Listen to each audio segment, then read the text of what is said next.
అనేక విషయాలు తెలుసుకునడంలోనూ సందేహం లేదు. ఈ రచనా కాలం మనం చూసినట్లయితే బిషప్ ఆషర్ రాసినటువంటి కాల నిరూపణను బట్టి దాదాపు క్రీస్తు పూర్వం 1490 నుంచి 1450 సంవత్సరాల మధ్యలో సీనాయ్ అరణ్యంలో రాయబడి ఉంటుందని. ప్రాముఖ్యమైన అంశం ఏంటంటే మానవుని యొక్క పాప విమోచనార్థం దేవుని చేత ఎన్నుకోబడిన జనాంగంతో ఆయన ఆధ్యాత్మిక నిబంధన చేసుకున్నారు. ఇందులో 50 అధ్యాయాలు ఉంటాయి, 1533 వచనాలు ఉన్నాయి. మూలవాక్యాలు వచ్చేసి నీకును స్త్రీకి నీ సంతానములకు ఆమె సంతానములకు వైరం కలుగజేస్తాను, అది నిన్ను తల మీద కొడుతుంది, నీవు దానిని మడిమి మీద కొట్టుదువు అనేటువంటి మాట ఆదికాండం 3:15లో ఉంటాయి. నిన్ను ఆశీర్వదించు ఆశీర్వదిస్తాను, నిన్ను దూషించు వారిని దూషిస్తాను, భూమి యొక్క సమస్త వంశముల నీ యందు ఆశీర్వదింపబడతాయని అబ్రాహాముతో అనుకుంటున్న విషయాలు మనం చూస్తాం.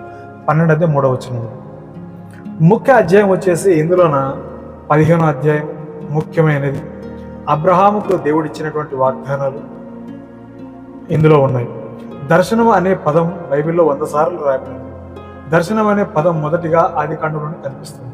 ఈ అధ్యాయంలో ఉన్న యెహోవా ప్రభువా అనే మాటను హెబ్రీ భాషలో అదోనాయ్ యెహోవా అంటారు. పాత నిబంధనలో ఈ పేరు 400 సార్ల కంటే ఎక్కువగా ఉంటుంది. ఆదికాండంలో గల కొన్ని గొప్ప సంఘటనలు, ఇందులో 4 గొప్ప సంఘటనలు. ఒకటి సృష్టి.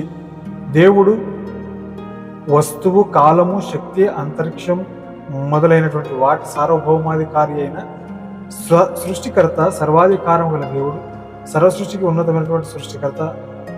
కొలసీలు రాసిన పత్రిక 1:16లో ఆయన సృష్టిలో మానవుడు ఉత్కృష్టమైనటువంటి వాడు. రెండవది పతనం, పాపం